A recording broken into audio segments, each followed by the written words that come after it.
this here is what I put. As soon as I came, I built this adoration chapel here. And this is a chapel where people come and pray all day.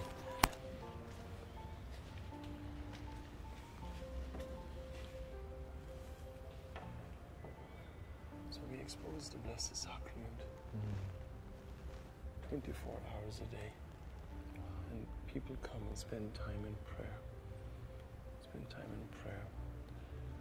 And like last night, a group of people were here just to come and pray.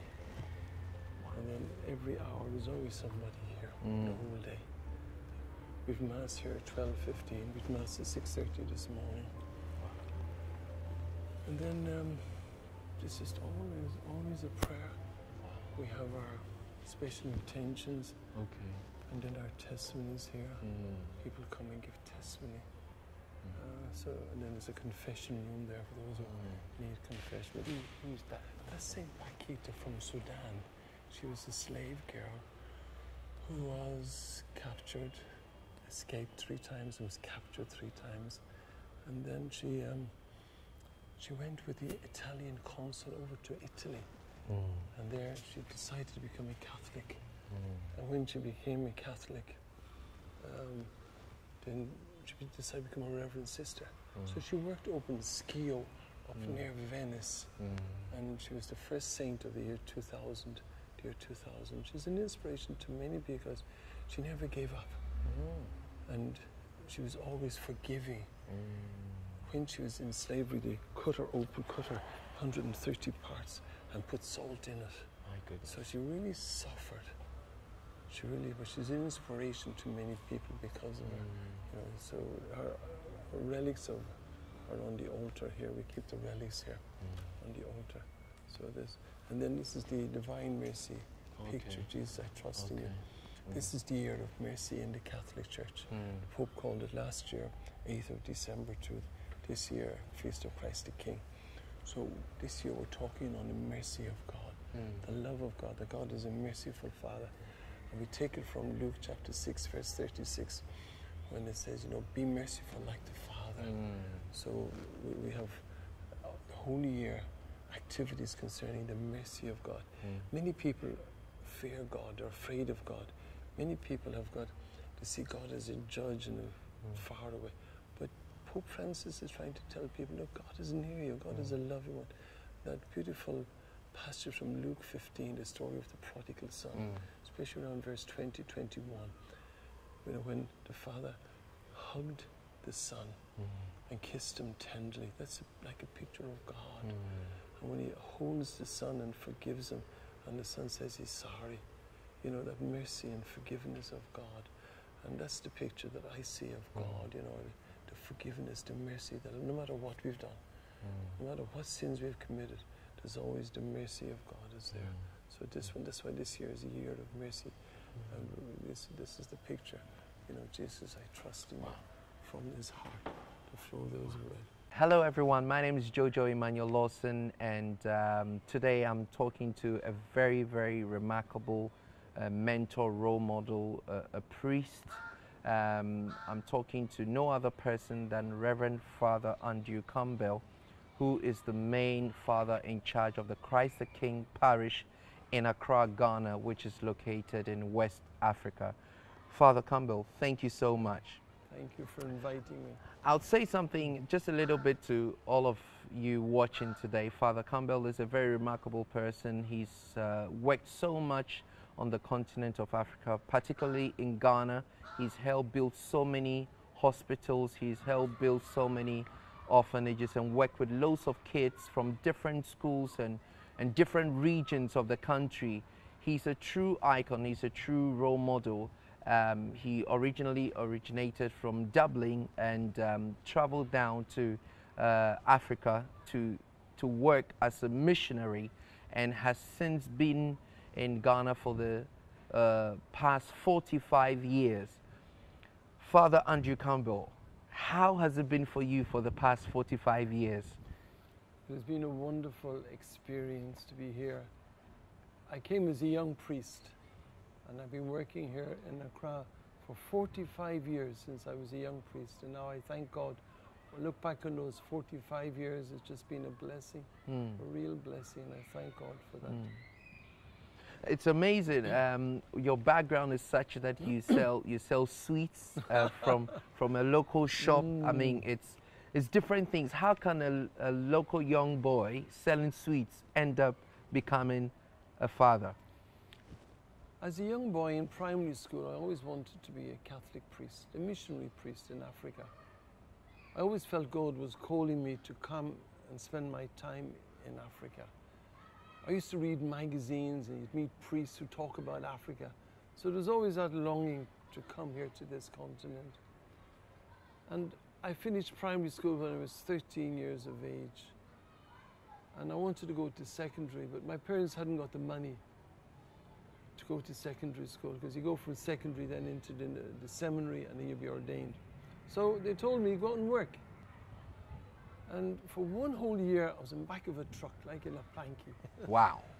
And bringing food all over the city of Dublin. Wholesale grocers bringing food to retailers. Then the second year, I was in the shop, selling sweets and selling cheese and selling chocolates and all sorts. And that was at the age of 15 then. I still wanted to be a priest. And then I went to secondary school, junior seminary over in Birmingham in England. And I was there for 3 years doing my secondary school. And every holiday, I worked at every holiday because I had to get money for the next term. My parents weren't well off, but that didn't worry us. We had a very happy family, a loving, caring family. So I didn't mind going working. I worked in so many places. Even when we went to the seminary, I worked in different places. I worked in London as a welder. I worked in Liverpool as an auxiliary nurse. Wow. I worked in Dublin sweeping floors in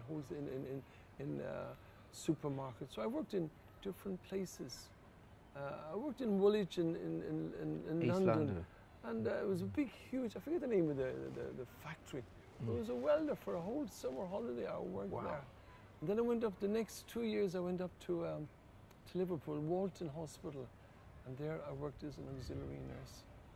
And then when I was 18 years of age, and I wanted to go into the novitiate, and I needed money, and I didn't have the money to buy all my clothing. And that's why I felt the hand of God was with me, and that God says, I'll take care of you, Andrew, don't worry. And that's when I was sweeping floors during that summer holiday in a supermarket and putting food on the shelves. Wow. And then I bought my suit. Somebody gave me a present of a pair of shoes. I bought my underwear, I bought different things. But I didn't buy my black cassocks, £10.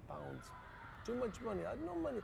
And this was on the 28th of August, and I was going on the 8th of September. So it was quite close. Till one day the postman came and put an envelope into my letterbox, and inside was a beautiful letter and a £10 note for my cassocks. And I said, now I know God wants me to be that priest. He will look after me from then on. Speaking of that £10, till this day, you've never heard from whoever sent you that £10? Never did. I don't know who it is. I don't know who sent the money. To this day, I'll have to wait till I go to heaven to find out who sent it to. But I don't know. Because I had no rich uncle or aunt or grandfather. I had nobody. I had nobody that would give it to me. So to me, it was a testimony of God's love. You know that program you see on the telly? Yeah. Touched by an Angel. Touched by an Angel, So this to me God was touching me. And I felt this was the beginning of something great. That God, I will take care of you, Andrew. I will look after you. You will not be in need. Talking about your background, you've had so much in terms of your background with regards to your family that has been very traumatic and very difficult, and I find that very hard that you've been able to fight through these challenges. You lost your mom, you lost your dad, you lost your brother, you lost your... Tell us about all these challenges in the beginning of your ministry. It wasn't easy, it wasn't at all.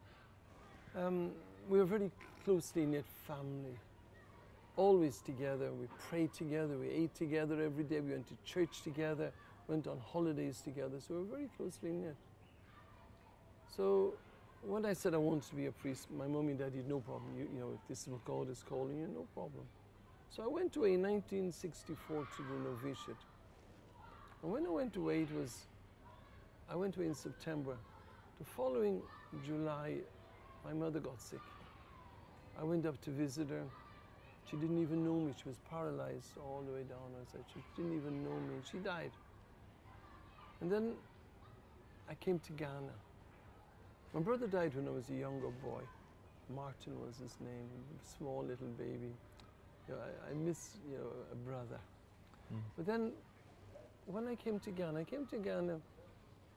1971 in October. First. The following January, got a telegram, your sister, my eldest sister, been killed in a motorbike accident. And that really had a big effect on me. It was difficult. I went home, but I was late for the funeral. I came back and continued. And then 1976, my father got cancer. And I managed to go home, and I was with him right to the very end, and he died. He died actually in my arms. Oh. And I came back, even I came back afterwards. It made me see life differently. I must say, going through these difficulties. I remember when I came back, I said, now how am I going to face Christmas without my father? How am I going to? But God gave me that grace. When the doctor first told me my father was dying of cancer, and he said he has 6 months to live, I went to the church and I was angry with God. I was really angry. You've taken my brother, you've taken my mommy, you've taken my sister, now you've taken my daddy. Wow. And I was angry. I said, God, okay, you win. You win. I said, I ask two requests. Number one, that my father wouldn't have any pain when he died. And number two, that I be with him. I always remember the day. Always remember the day that my father died. And this was 1976, the 27th of June. At 6 o'clock in the evening, I went up to see Daddy. And he, all right, he says, yeah, what do you want for tea? I said, oh, milk and a bit of bread. That was his last words. I came back, he was in a coma, and he died in my arms. And no pain. And then I said, hey, Lord, the two things I asked, you listened to me. I asked my father shouldn't be in pain, and I should be with my father when he died. And both requests were granted. And all I could do is to say, thank you, God. And I came back. When I came back to Ghana, you know, I said, well, why am I crying? Why am I crying? I said, Daddy's happy in heaven. So I know he's crying for my father. Am I crying for myself? No. So I learned a lot from the death. When my father died in my arms, I felt that great sense of joy, as if I was taking my father to heaven. And even though I miss him, and I certainly miss him very much, anytime I go home, first place I go to is the cemetery. I go to the grave and have my little cry. But I stay there and I say, Daddy, thank you for all you taught me. Thank you for what you gave to me. And I stand there and say, Daddy, I promise you I'll never let you down. Wow. Never let you down. And I get that encouragement as if he's present to me. You know, that, you know, our faith tells us, you know, there's life afterwards. A better life. Life is changed, not ended. And I remember as a priest, my first 6 years as a priest, I could stand up at a funeral and I could talk about death. But not until my father died, until I had that real intimate experience of death. Now I could talk about death. Father, 1st October 1971, you made your way to Africa. I left Liverpool docks on the Oriole down the River Mersey. Wow. I cut the umbilical cord. My goodness. Next stop was Africa. 13 days before that, you were on the ocean. Why the ocean, not the air? No, we didn't.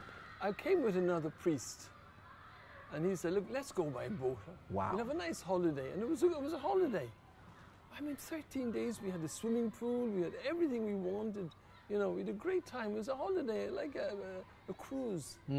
So the two of us decided. So he came but he didn't stay, he only stayed for 3 months and then he left.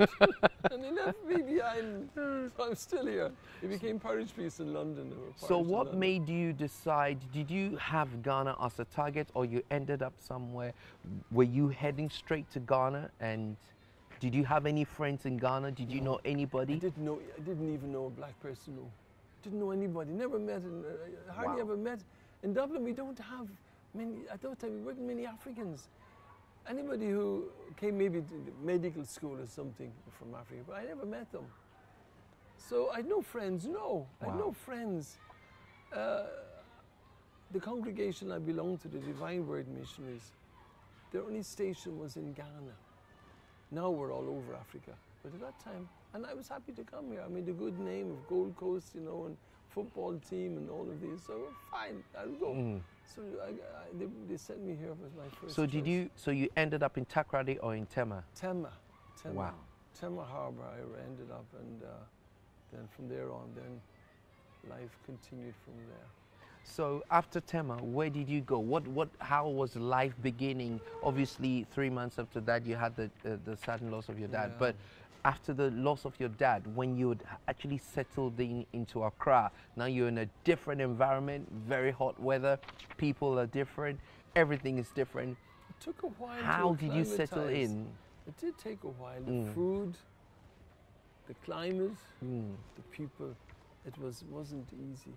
But I just thank God for the vocation He's given to me as a priest. I got working with children, started working with the needy and the poor, and it carried on from there. And that's how it started. And that's, you know, it just went on from there. I'm doing things I never dreamt of. I never dreamt of meeting a leper. I never dreamt of building a school. I never dreamt of building a church. I wouldn't dream of those. But I look back and I say, thank you, Lord, that I learned step by step. I mean, I think at the moment, what am I doing? I'm building a new hospital out in Kurdia Bay. We're doing a 30-bed ward and a theatre. I never mixed cement as a seminarian. I never knew how to mix cement in Ireland, ever. I didn't even know what an inch, 1 inch, or 2 inch, or a half-inch iron rod was. I never knew those things, but you learn. Once you come here, whatever, the Lord will take care of you, and the Lord will show you the way and such, and it carries on from there. Your first 6 months was in St. Peter's Children's Home in Osu. How was that? St. Peter's Church. St. Peter's Church, yeah. And you worked with the children as well for 6 months. There, yeah, that was wonderful. Tell us about that. The people there were so kind and so caring. They won me over, because I was just after the death of my sister. It wasn't easy, but they won me over, and they were so good and were so kind. And it was just like a family. It's like a family. Then after 6 months, then Archbishop says, I'm moving you to the cathedral. Wow. And that was heartbreaking. So I stayed there for about 5 years. And then he asked me, after 5 years, I was with all the youth in the cathedral. I had my own football team there. I was a Real Santos. Wow. I was number 5. They Wow. called me Bobby Moore. It was Bobby Moore. Bobby Moore. We used to play football. I used to bring the children in my VW car.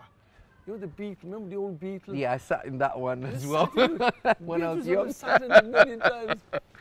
I could put a whole football team into the Beetle car. And we go to the prisons, we go here, we go there, playing football. So I was number 5, Bobby Moore, they called me. It was wonderful. It's amazing you're talking about this Beetle, because I got a lot of encouragement from you when I was young. And I remember when I was young, you would come to a house, and in that Beetle, you fit everybody into that Beetle. How we managed, I don't know. I don't know. The police never stopped us. My goodness, my goodness. The work you've done with schools, particularly with schools, is unbelievable. You've worked with St. Rose's, you've worked with most of the Catholic schools. Why has your passion been working with the schools as well? Because you're not just the good old traditional, so to speak, vicar or father. You have brought the fatherhood to another dimension. Why do you have this? Who is your model, Father Campbell? Mother Teresa. Mother Teresa. Yes, Mother Teresa. But just why schools? I don't want people to go through what I went through. You know, I went through a lot when I couldn't get my education.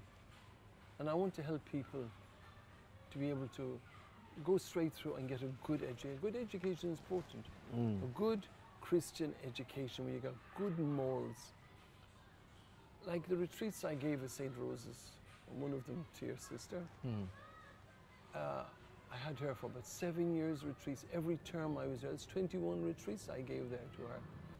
So retreats are special times that you're with the children the whole day. And we pick a particular topic. Like, let's say, for instance, having a godly self-image. And you talk about prayer, you talk about living a good moral life. And when I see, but going back over this 35 years, I meet many of those girls today in Accra, in good positions, the Attorney General, different CEOs and the rest. And they all come back and say, Father, thank you for what you taught us. I always taught them to be honest. To be honest. Never lie. Never lie. I always taught them to have good friends. I taught them to be men, to be women of prayer.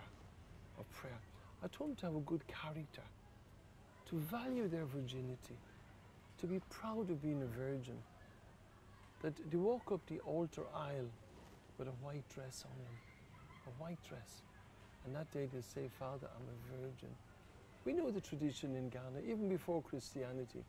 A man married a woman, and after the wedding night, he'd go out to the big compound house, and he would show everybody a blood-stained white sheet to say, I've married a virgin. This was before Christianity. And that's, you know, and I tell them, look, this is, as Christians, we read it in the Bible. You know, the evil of fornication, the evil of adultery, the evil of abortion, all. So we talk all about those and tell them to have that, you know, the dignity, to respect themselves, who you are. Don't lower your dignity. Don't advise anybody to have an abortion. Don't go along and have fornication, adultery, and drugs. And I tell them, don't do those things. I tell them the happiness is from God. Happiness is from God, not from drugs, not from sex, not from drink, not from property or prestige. Happiness is from God. And this is what I would teach them. And I thank God for that opportunity He's given to me, and I still do it. I still teach catechism every week. I go to Accra Girls School every week. I teach my own adults catechism here. I'm with my children in my school here. They always say, these are the future of the country. And it's up to us to teach them good morals, to show them the way. And what I was down in Winneba recently, Winneba University, and they asked me to give this sermon to the whole congregation, about 2,000 of them. It was the biggest group I've ever preached to. Biggest group ever. It was between 1,000 and 2,000. It was packed. All the vice chancellor, they were all there. And I had them in the palm of my hands. And I talked to them about life. This is what life is about, you know. I tell them, look, we're a third world country, Ghana is why? It's because we haven't been honest, we should have been honest. We've got all the natural resources. Why? We have all these natural resources. What have we done? We've cheated. We haven't been honest. We need to come back to God. God will bless us, and God bless our homeland. Ghana is our national anthem. Yes, the anthem, yes. And we need to come back to God. And don't lower your dignity. Don't lower your dignity. I've helped many girls get out of problems with their families. Those girls who were going for abortions, I stopped them. I mean, I can think of one particular girl, and I said to her, where are you going? She said, I'm going to the doctor. I said, what's wrong? You're sick? No. I said, what's wrong? I'm pregnant. And I said, you're pregnant? Oh, what are you going to do with the doctor? I'm going to ask him to get rid of because I'm studying. I said, don't do that. Don't go for an abortion. I said, you give me that baby, and I'll take care. Have the baby, and I'll take care of that baby. She had the baby. I named the baby after my mother. Wow. And I took care of that baby. That baby now is a big girl. She is a nursing sister. Wow. And her mother got sick there a while ago. And who took care of the mother? Her own daughter. The nursing sister took care of her mother. And at times I say to the mother, hey, this is your daughter. Hey. I say, look what you wanted to do. And look at now. Look at now, look what this girl is doing for Father Campbell, you are such a remarkable role model. Hi everyone, if you're watching, I'm speaking to Father Andrew Campbell right here in Africa and in Ghana. Words cannot describe the credentials, the natural raw. You see, your credentials are not given, they're natural man-made. And I can boldly say that I'm a product of the good works that you did. You know, as a young boy, I would watch you, you would come to my house, and I believe my first primary school, St. Teresa's, you were the person who helped me get my admission. And your ability to help young people was not to make them stay in the Catholic Church. It's just to help. And that, why do you do that? You just have a passion that goes beyond the Catholic Church. Oh yeah, I mean, the lepers I take care of, most of them are not Catholics. I was in prison ministry. Most of those were in Catholics. I've helped prisoners right through and their families. Even those going for the firing squad, I helped them all with professions and the rest to prepare them. I prepared, you know, kids. You know, what I see is, if I've made it, you can also make it. If I've made it in life, and I was sweeping floors, I was getting 2 and 6 pocket money a week in those days, and I made it. I made it in life. I am what I am. I'm the only one in my family that went to secondary school. The only one in the family that had a university education. I'm the only one. And if God has blessed me and taken care of me, He'll do the same to you. I always tell them this, that I made it. And if I made it, you can make it. So don't get discouraged. You know, I mean, I'll give you one example. That one night I was in my room and the phone rang. No, it was a text message. It was a text message. It was a suicide note. I said, suicide note. Wow. I looked at it. It wasn't meant for me. It came by mistake. By mistake, I say. By mistake. It wasn't really. God knew what He was doing. A young lady was sending a suicide note to her friend in Kumasi and telling her, I'm going to commit suicide. I want you to tell my mother why I'm killing myself tonight. Because of family, because of her health, because of her work and her boyfriend. I mean, all these things. She was giving up. So I read it and said, hey, what do I do now? I can't ignore this. So I phoned her. I said, what's this? Why you want to do this? Life is what you make of it. Life is beautiful. God has blessed you. So I counseled her. And then she says, anyway, she said, this text wasn't for you. So she put the phone down. But then 10 minutes later, she rang me and said, Father, can I come and see you? I said, come. So she came. Wow. I told her I was committing suicide.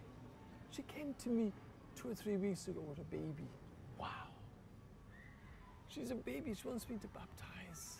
And I said, hey, isn't God good? I gave her money. She wanted to do some trading. I gave her some money to do trading.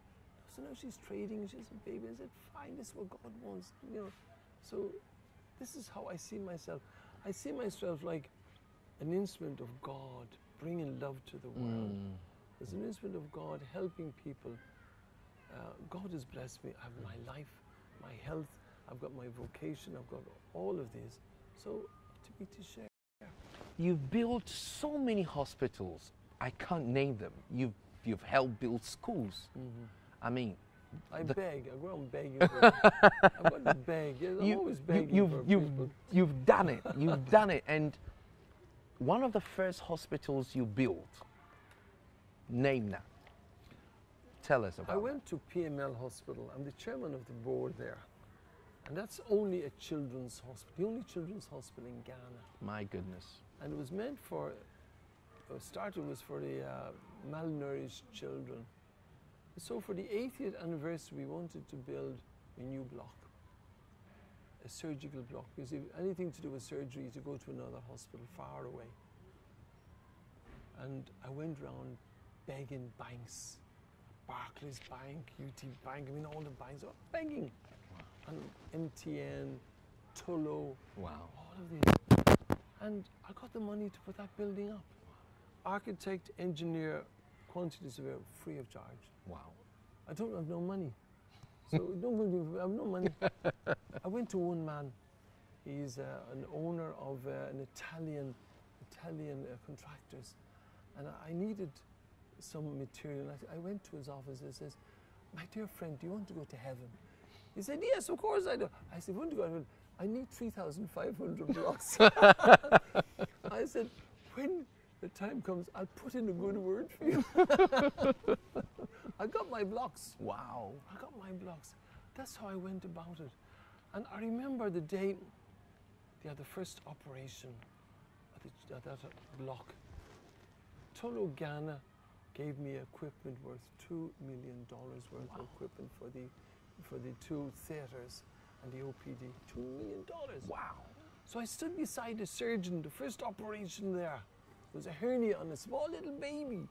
And there I stood beside him. You know, I'm not the best when it comes to cutting up and such, but I was there in my gown and all. And he cutting the baby and doing it. It was fantastic. I felt so happy that you're saving children's lives. The children who might never have lived. Like I saw so many operations there. And I said, God, thank you for using me as your instrument in helping these poor and needy kids. I thank you. Father Campbell, you've won awards. You've won 3 major awards. These awards don't. These awards, I know they don't count for you, but you deserve more. You deserve even much more. And obviously, like the Bible talks about, that our reward, not awards, but our rewards, is locked up in heaven. And I believe that your rewards in heaven are countless. You've won an award from the previous president of Ghana, Flight Lieutenant Jerry John Rawlings. You've won an award from the former General Secretary of the United Nations, Professor Kofi Annan. Tell us about these awards. These awards, honestly, they're material things. People see, I get so many citations and others. To me, that's not important. You know, it's nice to be awarded and you feel, you know, they've given you such and such. But to me, standing beside that doctor doing his operation, that was an award for me. God has used me and God has blessed me. Father Campbell, what are your last words to anybody watching? I always want to give hope to people. People ask me why I do it. I do it as a Catholic priest. What is my role as a priest? It's to continue the work of Christ. Christ went out to bring hope to people, to bring love to people. That's what he did. And what does a priest do? My work as a priest is not to think of myself, but to go out and share. Share God's. I've got a great message. The gospel is a great message to share with people. And I'm the one that's been ordained to share that. I'm 45 years a priest. And as my mission is to share God's word with people, to share love. People who've given up. When I go to under the bridge here and see all the down and outs there and the drug addicts and the rest, I dare to give them encouragement. I want to give them hope. Give them love. Give the prostitutes hope. Give all those I come in contact, give them hope and give them love and tell them, don't give up. And to tell our young people, if I've made it, with the little I've had, sweeping floors, if a man who has swept floors and put food on shelves in the supermarket can make it, you can also make it. I have so many projects, I've my health, I've got everything. I'm going to continue until God tells me, hold on, hold on. I mean, it's a blessing to be a priest in this country. It's a blessing to be in a position of bringing hope to people, whether it's prostitutes, whether it's the lepers, whether it's children's hospital, whether it's young kids or old kids.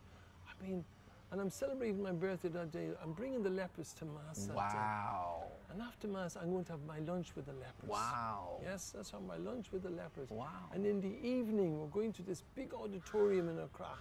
Big auditorium. And there we're going to get various cultural groups and various choirs to raise money for Kokofu, a leprosy unit in Kokofu. Wow.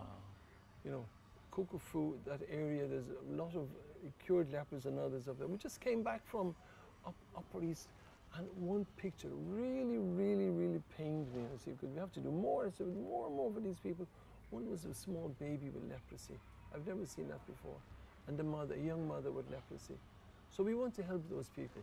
So we want to build a small leprosy unit. We don't have the money, but that doesn't matter. I've started many projects without money. Without money. So the money is not important. God will provide. People will come.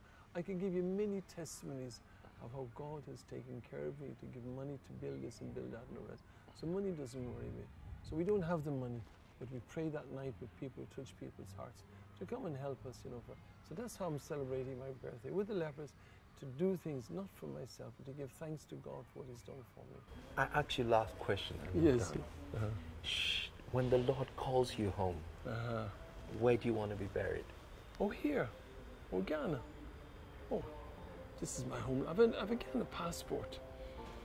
On the 3rd of July 2013, the minister in Ahoy gave me my passport and said, Father, you should have got this years ago, he said. So when I'm in and out of Ghana, I have no problem. I've got my passport. I'll vote this year. I'll vote, yeah. So I'll be buried here, of course. I'm a stranger at home. I just have my family, and my family's getting smaller and smaller because my aunts and uncles are all dying. So How many people do I know? When I go home, I don't know the place. I know Accra better than anywhere else. So this is my home.